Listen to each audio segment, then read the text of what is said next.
음악의 박수 올리겠습니다. 우리 가브리엘 찬양단 감사와 격려의 박수하겠습니다. 우리 퇴장할 때까지 박수하겠습니다. 감사합니다. 할렐루야.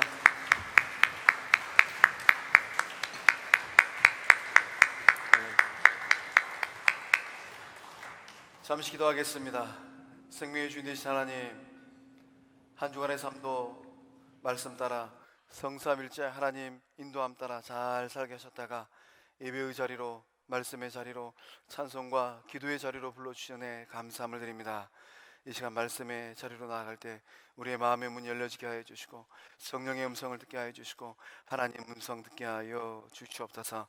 역사하심을 믿사옵고 우리의 대장 되시는 예수님의 이름으로 기도하옵나이다. 아멘. 다 같이 저를 따라 주시겠습니다. 저는 예수님 안에서 행복합니다. 저는 기쁩니다. 저는 평안합니다. 저는 건강합니다. 저는 복 받았습니다. 만사형통합니다. 고백한 대로 될 줄로 믿습니다. 옆에 있는 분들과 인사하겠습니다. 당신은 진실로 복 받은 사람입니다.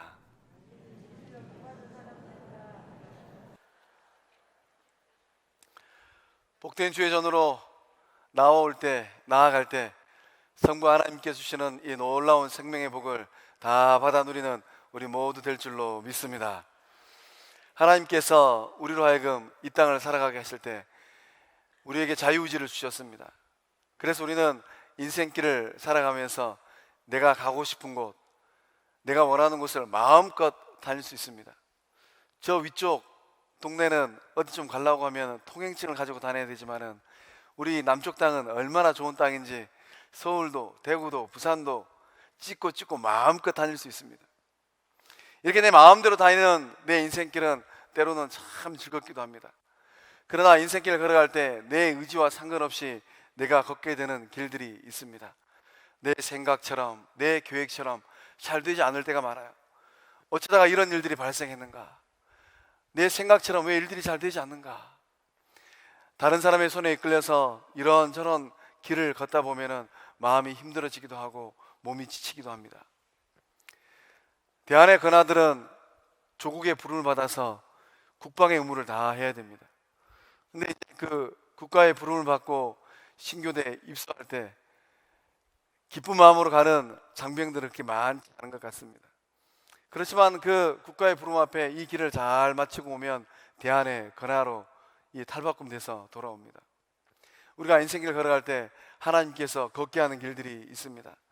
하나님께서 걷게 하신 이 길들은 세상에서 가장 아름다운 길이요 가장 복된 길이 될 줄로 믿습니다. 오늘 말씀 보니까 하나님께서 이 걷게 하신 사람들의 이야기가 등장합니다. 그 사람들은 장장 40년 동안 하나님께서 걸으라 라고 말씀하신 그 길을 걸었습니다. 광야의 길을 걸었습니다. 뒤돌아보니까 이 광야의 길이 참으로 복되고 이 광야라는 장소가 축복의 장소가 되었습니다. 소망합니다. 오늘 우리 성광의 식구들이 어떤 인생길을 걸어가고 있는지 저는 잘 알지는 못하지만은 동행하시는 하나님께서 우리 성광의 모든 식구들이 걷는 그 길을 아름다운 길이요 복된 길이요 생명의 길로 만들어 주실 줄로 믿습니다. 이 광야는 우리가 인생길을 걸어가면서 개인의 삶에 언제든지 등장합니다. 개인의 삶에서 광야는 언제 발생하겠습니까? 뜻하지 않은 일들이 막 발생할 때입니다.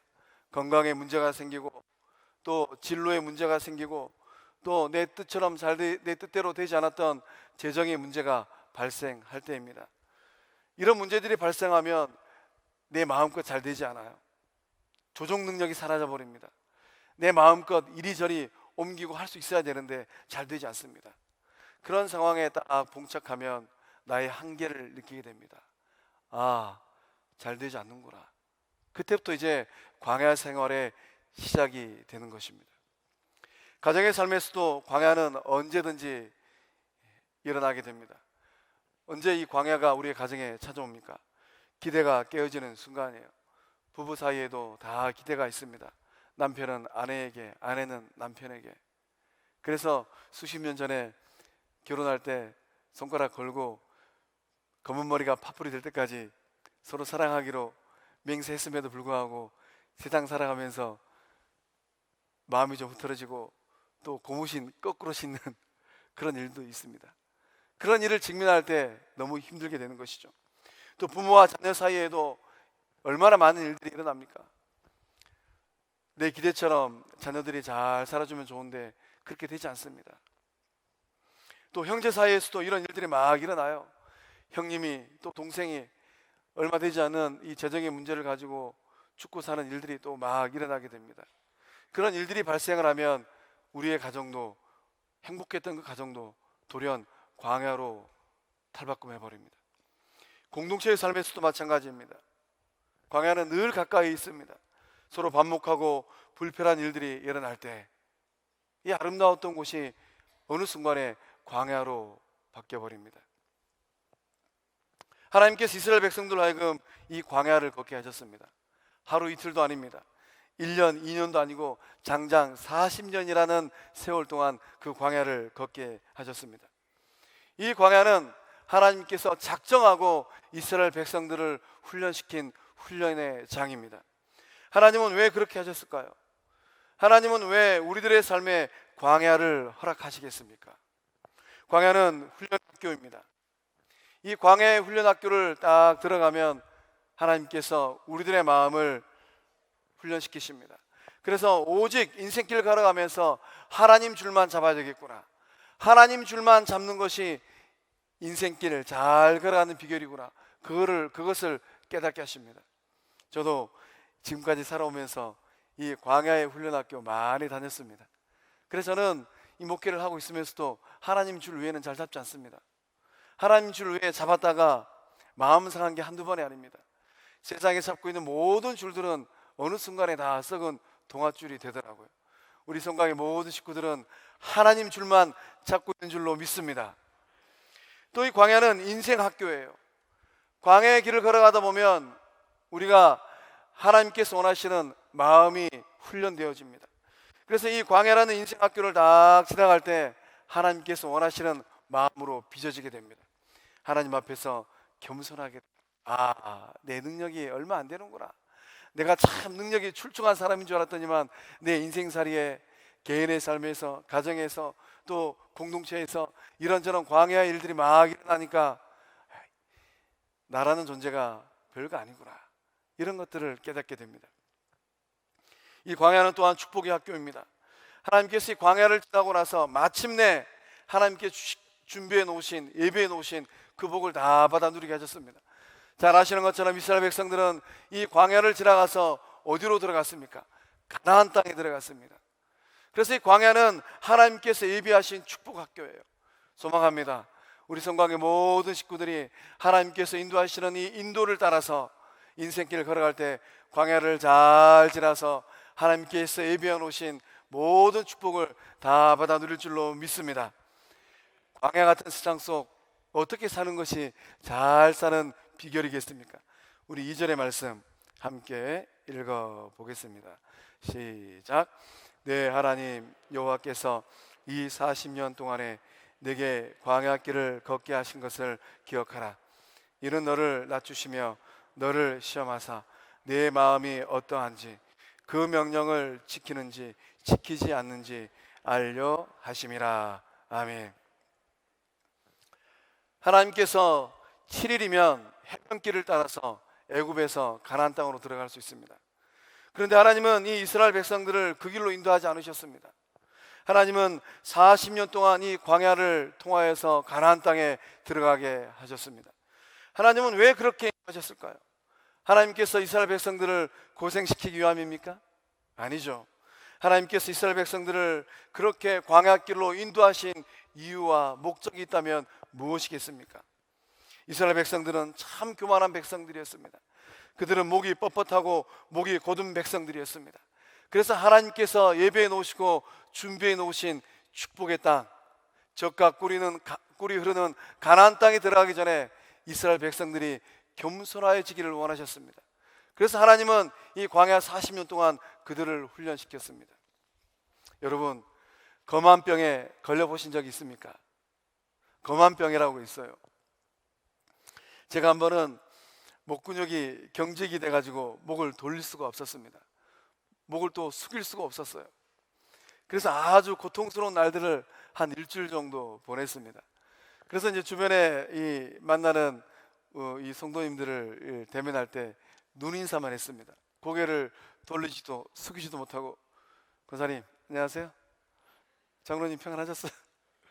이렇게 인사하고 일주일을 보냈습니다. 그렇더니만 저를 아주 편하게 생각하시던 권사님께서 웃으시면서 저에게 이렇게 이야기했습니다. 목사님, 목에 깁스하셨네요? 아주 거만해지셨어요. 그런 말들을 들으면서 제가 깨달은 게 있습니다. 아, 겸손하는 것은 다른 게 아니고 머리를 숙여서 인사하는 것이구나. 머리를 숙이고 인사하는 것, 그것은 상대방을 향한 나의 최고의 존중이구나. 이것을 깨닫게 되었습니다. 우리 좌우로 둘러보면서 고개를 깍듯하게 숙이고 인사 한번 하겠습니다. 안녕하십니까?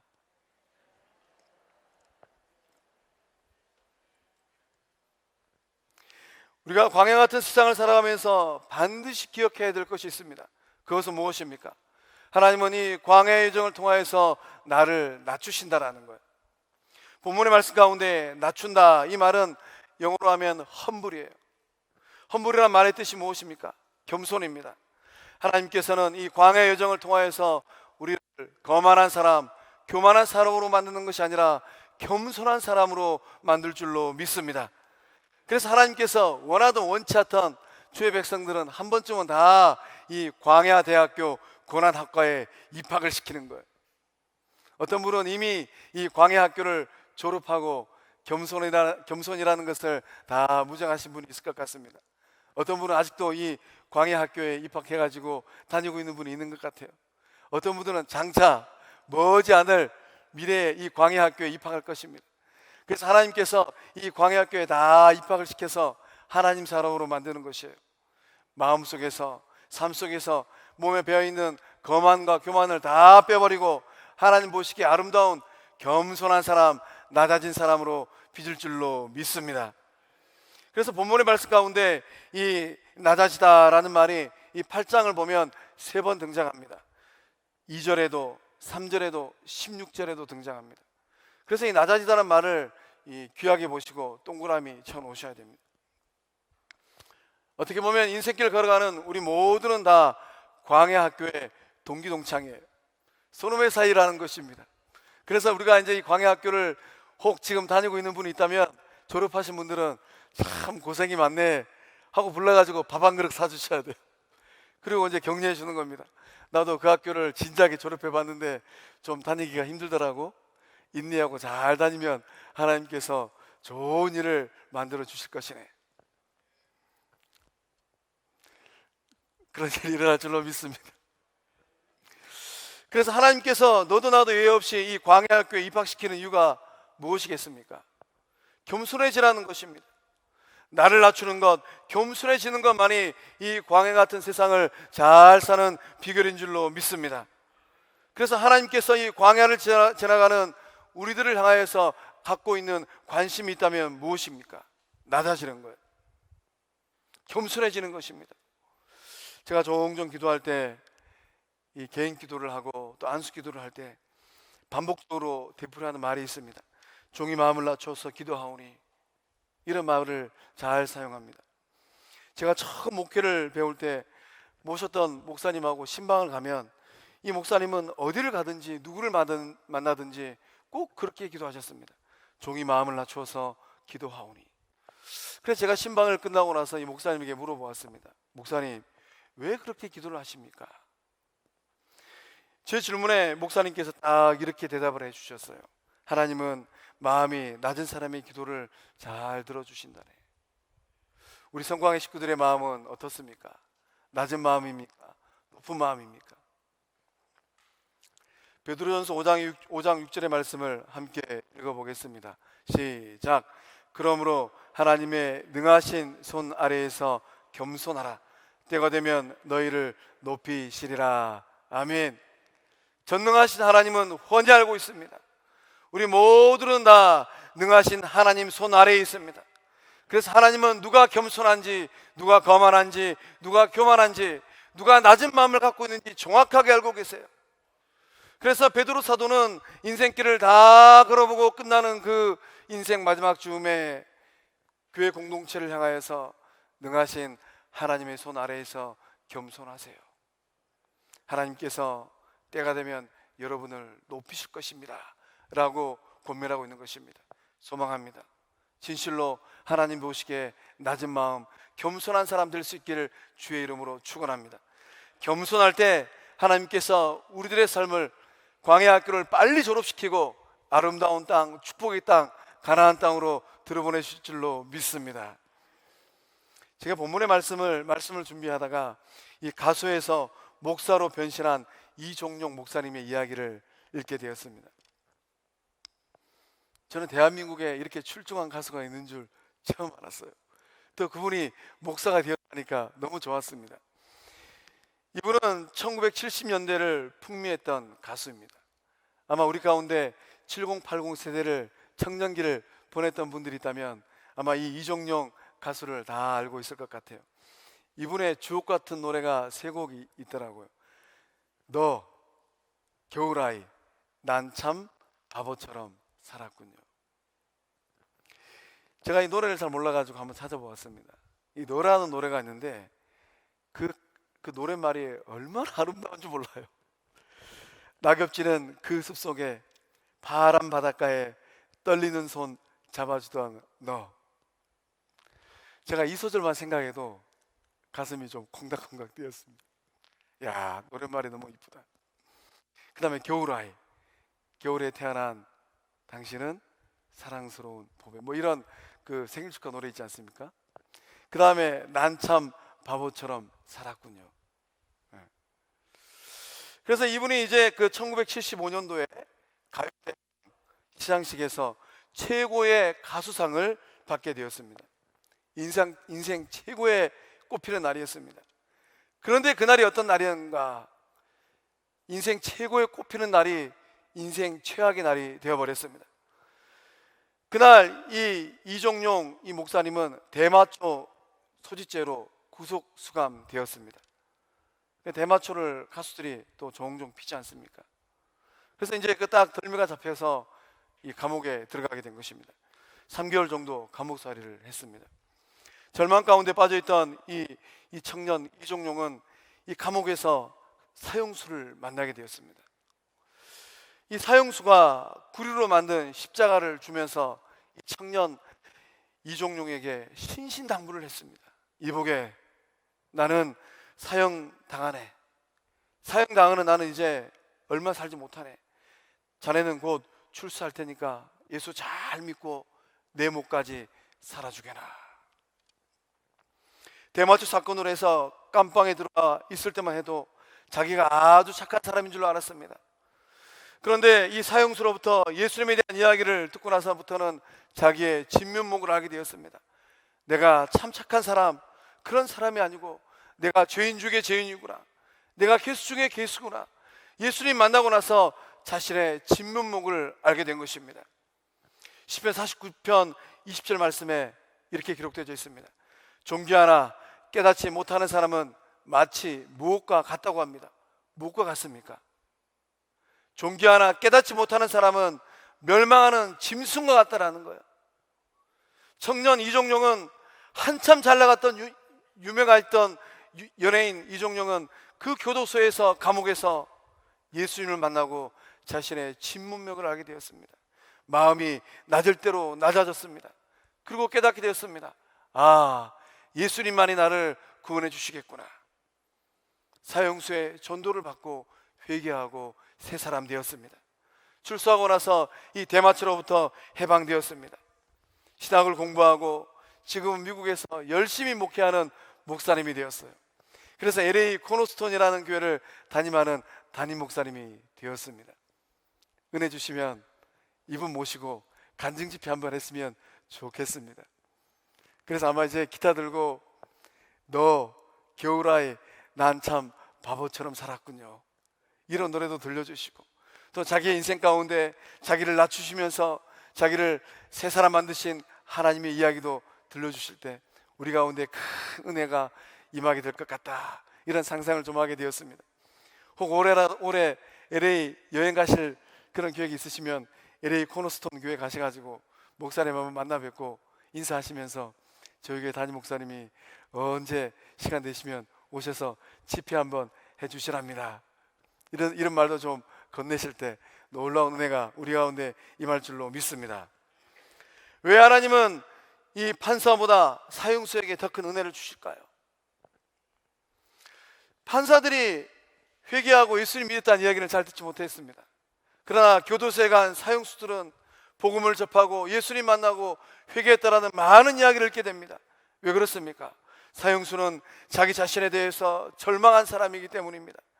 사형수는 자기 자신에 대해서 절망하고 그 마음이 낮을 대로 낮아졌기 때문이에요. 깜빵 밖보다는 깜빵 안이 훨씬 더 많은 구원의 은혜가 있습니다. 훨씬 더 많은 사람들이 깜빵 안에서 회개하고 예수님을 믿습니다. 왜 그렇습니까? 깜빵 안에서 낮아지고 겸손해지기 때문입니다. 그래서 이종용 목사님은 난 참 바보처럼 살았군요. 이 고백을 어느 인터뷰에서 이렇게 얘기했습니다. 난 참 행복하게 살았군요. 광야 인생길을 걸어갈 때 우리의 마음이 낮아질 때 하나님께서 바보 같은 인생을 행복한 인생으로 만들어 주실 줄로 믿습니다.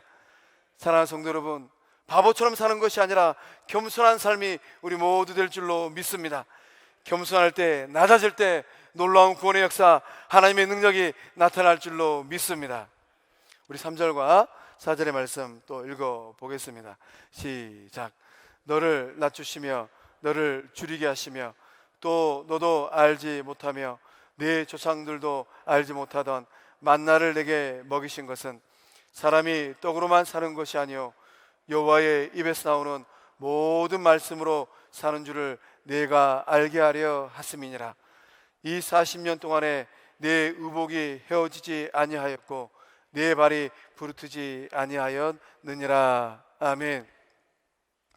광야 같은 세상을 잘 사는 비결은 무엇입니까? 하나님만 의지하고 사는 것입니다. 그래서 이 본문의 말씀 3절과 4절의 말씀을 통하여서 하나님은 우리에게 세상을 살아가는 원리를 가르쳐주고 있습니다. 사람이 떡으로만 사는 것이 아니요 여호와의 입에서 나오는 모든 말씀으로 사는 줄을 내가 알게 하려 하심이라. 옆에 있는 분에게 한번 물어보겠습니다.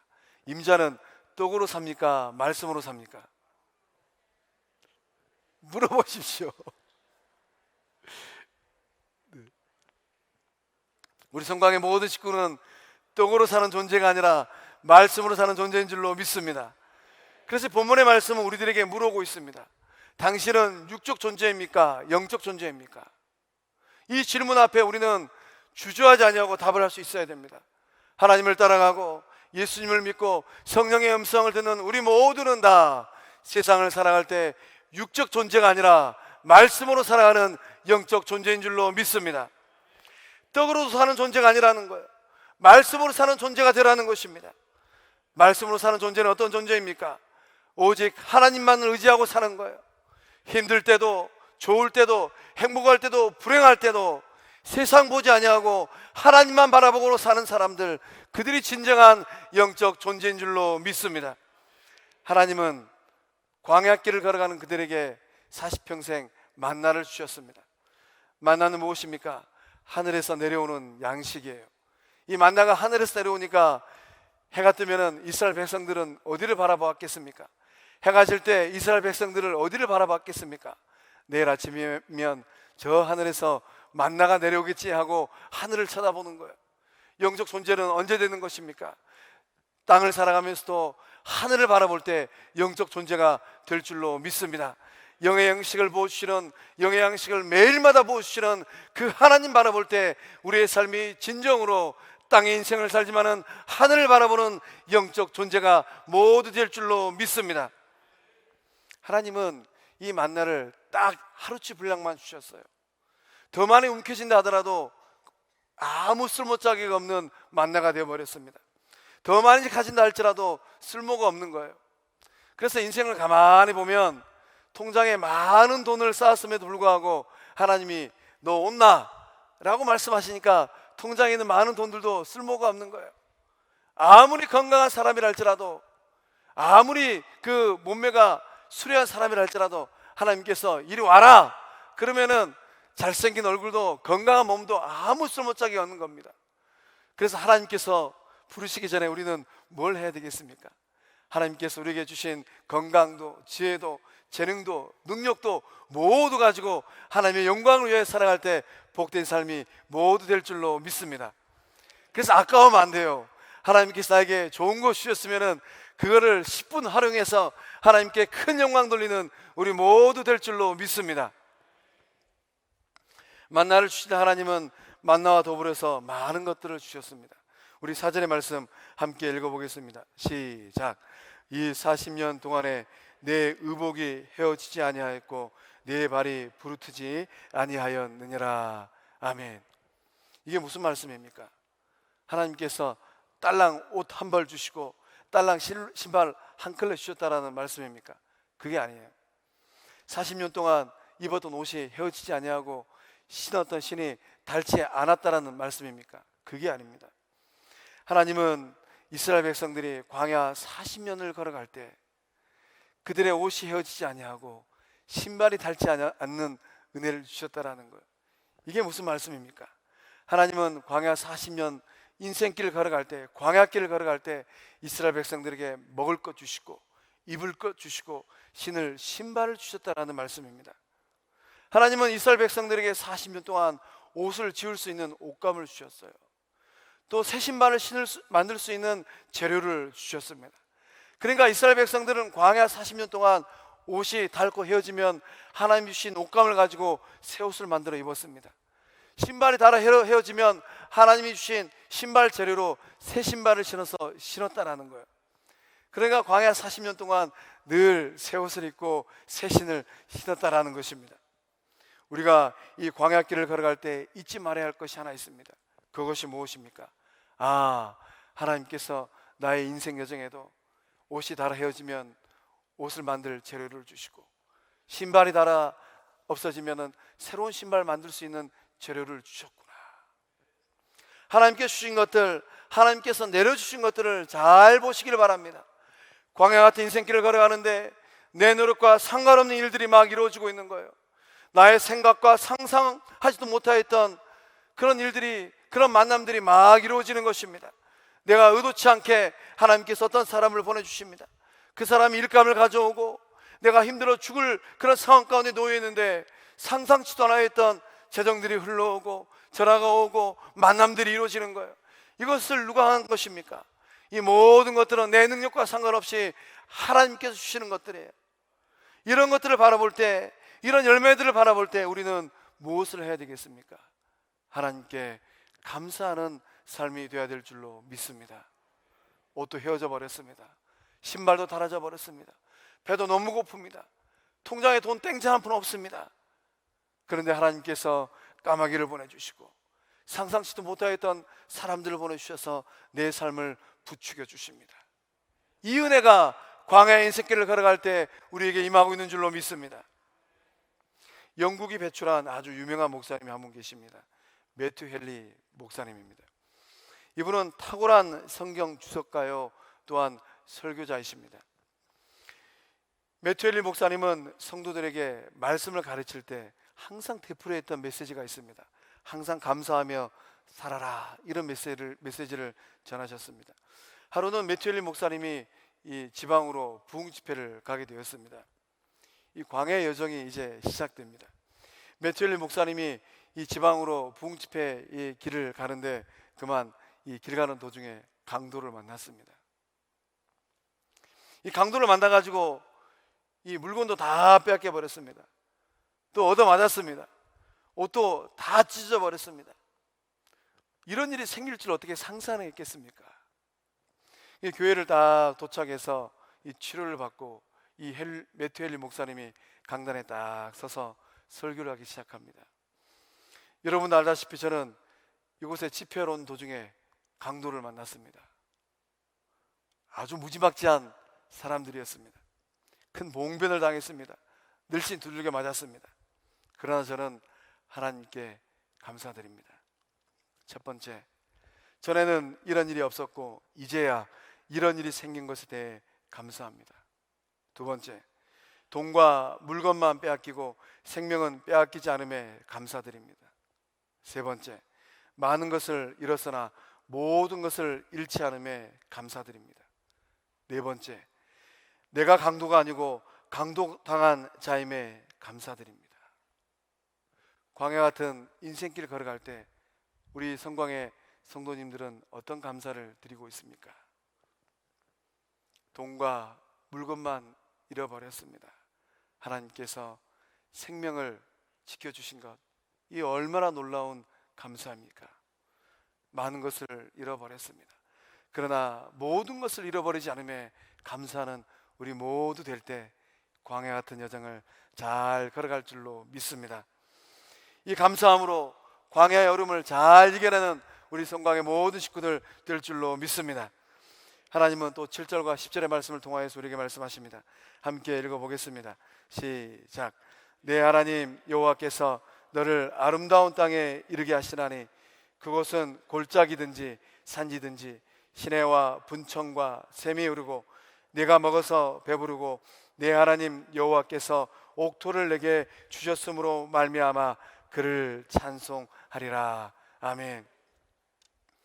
마침내 복 주시는 하나님을 기대하고 이 광야의 여정을 걸어가라고 말씀하십니다. 가나안 땅은 참으로 아름다운 땅입니다. 그래서 7절에서 10절의 말씀을 곰곰이 찬찬히 읽어보면 야, 가나안 땅이 이렇게 아름다운 땅이구나 하는 것을 우리가 알게 됩니다. 가나안 땅은 결핍이 없는 땅입니다. 부족함이 없는 땅이에요. 아름답고 풍족함이 넘치는 땅입니다. 그 땅에는 물과 샘이 마음껏 흐르는 땅이에요. 곡식의 소출이 많은 땅입니다. 과일이 얼마나 잘 자라는지 가나안 땅은 향기로운 땅이에요. 가나안 땅은 꿀이 흐르는 땅이에요. 벌들이 꿀을 많이 맺으면 그 꿀이 꿀통에 넘쳐서 흐르지 않습니까? 가나안 땅은 그런 꿀이 흐르는 땅이라는 것입니다. 가나안 땅은 지하 자원도 아주 풍부한 땅입니다.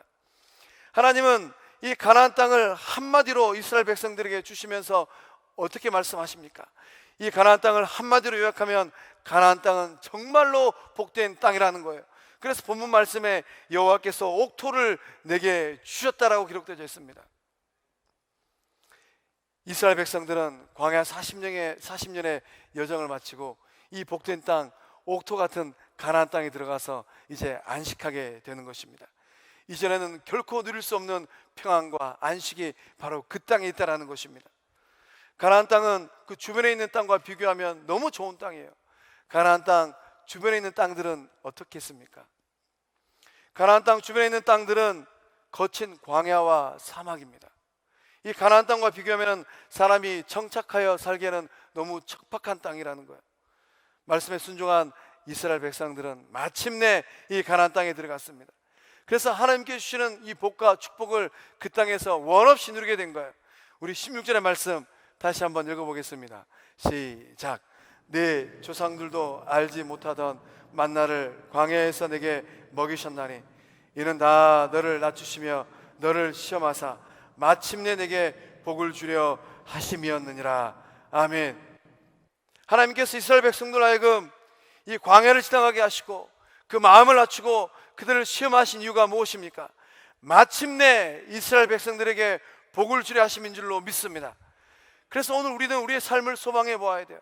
아, 광야길을 걷고 있는 나의 인생에 이 광야길을 내가 딱 수료하고 졸업하면 하나님은 하나님께서 준비하신 그 땅, 가나안 땅에 마침내 들어가게 하셔서 그것을 다 누리게 하시겠구나. 그것을 소망하는 우리 모두 될 줄로 믿습니다. 우리도 마찬가지입니다. 우리도 인생길을 걸어가면서 내 의지와 상관없이 이런저런 광야를 맞닥뜨릴 때 이것을 잘 이겨내면 마침내 하나님께서 나에게 놀라운 복을 주신다는 이런 믿음으로 우리 인생길을 잘 걸어갈 때 더욱 복된 삶이 모두 될 줄로 믿습니다. 마침내 복을 주시는 것, 이것이 바로 하나님의 궁극적인 소원이요 뜻이 된 줄로 믿습니다. 하나님께서 우리를 광야길로 인도하신 이유가 바로 여기에 있는 것입니다. 그래서 내가 지금 경험하고 있는 이 고통에는 내가 알지 못하는 하나님의 놀라운 섭리와 뜻이 있는 줄로 믿습니다. 하나님께서 복을 주실 때 그냥 주지 않습니다. 하나님은 고난이라는 보자기에 이 축복을 싸서 우리 모두에게 안겨주신 줄로 믿습니다. 오늘 우리가 만들어 가야 될, 우리가 들어가야 될 그 가나안은 어디겠습니까? 가나안 땅은 다른 곳이 아닙니다. 가나안 땅은 어디 있는가? 예수님의 몸인 이 교회가 가나안인 줄로 믿습니다. 교회는 정말로 아름다운 땅입니다. 교회는 척박한 세상과 달라도 너무 다른 곳이에요. 교회에는 젖과 꿀이 흐르고 있습니다. 영혼의 양식이 있습니다. 이 교회는 향기로운 예수님의 향기가 있습니다. 이 교회는 성령님께서 충만하게 역사하셔서 희락의 은총이 있는 줄로 믿습니다. 우리 교회가 진실로 복된 영적 가나안 땅인 줄로 믿습니다. 이곳이 아름다운 땅인 줄로 믿습니다. 그래서 우리가 이 교회를 넘나들 때마다 우리가 소망해야 될 것은 무엇입니까? 하나님께서 이 땅을 통하여서, 이곳을 통하여서 나의 삶에 부어주실 그 놀라운 분복, 하늘의 신령한 복과 땅의 기름짐의 복, 이것을 소망할 때 이것이 우리들의 삶에 차고 넘칠 줄로 믿습니다. 교회 밖은 어떻습니까? 교회 밖은 서로 못 죽여서 안달이에요. 이번 주 뉴스만 보더라도 어떻습니까? 부부가 서로 죽이고 난리더라고요. 형제가 서로를 잡아먹는 곳, 그것이 바로 세상입니다. 교회는 진실로 아름다운 땅이요, 영혼의 옥토인 줄로 믿습니다. 하나님께서 이 교회 공동체를 통하여서 마침내 우리에게 아름다운 복을 부어 주실 줄로 믿습니다. 1861년부터 1865년까지 미국은 전쟁을 치러야만 했습니다. 1950년도에 이 대한민국이 한반도에 남과 북이 전쟁하였던 것처럼 1861년부터 65년까지 저 아메리카 대륙도 북부와 남부가 갈라져서 전쟁을 해야만 했습니다. 그래서 이 역사적인 사건을 미국의 남북 전쟁이라고 합니다. 미국의 남북 전쟁은 많은 인명과 엄청난 재산 피해가 발생했습니다. 온갖 시련이 있었습니다. 그렇지만 결국 이 시련을 이겨내고 노예 해방이라는 경이적인 승리를 이뤄냈습니다. 이 전쟁을 치르고 나서 마침내 아메리카 대륙은 자유와 평등의 땅이 되었습니다. 민주주의 국가로 미국이란 나라가 우뚝 서게 되었습니다. 이 남북 전쟁할 때 흑인 무명 용사의 수첩에서 이런 글이 쓰여져 있었습니다. 읽어드리겠습니다. 무엇을 얻을 수 있는 힘을 달라고 하나님께 구했으나 나는 나약한 몸으로 태어나 겸손히 복종하는 것을 배우노라. 큰일 하기 위해 건강을 요구했으나 도리어 몸에 병을 얻어 좋은 일을 할 수 있게 되었고, 부를 얻어 행복하기를 간구하였으나 나는 가난한 자가 되므로 오히려 지혜를 배우노라. 한번 세도를 부려 만인의 찬사를 얻기 원했으나 세력 없는 자가 되어 하나님을 의지하게 되었고, 삶을 즐기기 위해서 온갖 좋은 것을 다 바랬건만 하나님은 내게 생명을 주사 온갖 것을 다 즐길 수 있게 되었고, 내가 바라고 원하는 것은 하나도 받지 못했을 때 은연중 나의 바라는 것을 모두 얻었노니 나는 부족하되 내가 간구치 않았던 것까지 다 응답되었노라. 나는 만인 중에 서서 가장 풍족한 축복을 입었노라. 사랑하는 성도 여러분, 광야의 길을 걷고 있습니까? 마침내 복 주시는 하나님을 만나리라 믿습니다. 만민 중에서 가장 풍성한 축복을 받아 누리는 우리 모두 될 줄로 믿습니다. 기도하시겠습니다. 사랑의 하나님, 광야 같은 세상을 살아갈 때 늘 함께하여 주심에 감사드립니다. 하나님만을 의지하며 살게 하여 주시옵소서. 나의 능력이 아닌 주의 능력으로 살게 하여 주시옵소서. 낮은 마음, 겸손한 마음으로 살게 하여 주시옵소서. 아무리 힘들고 어려운 상황이라 할지라도 마침내 복 주시는 하나님을 만나게 하여 주시옵소서. 우리 교회가 옥토되게 하여 주시옵소서. 아름다운 땅이요 영적 충만함이 있는 곳 되게 하여 주시옵소서.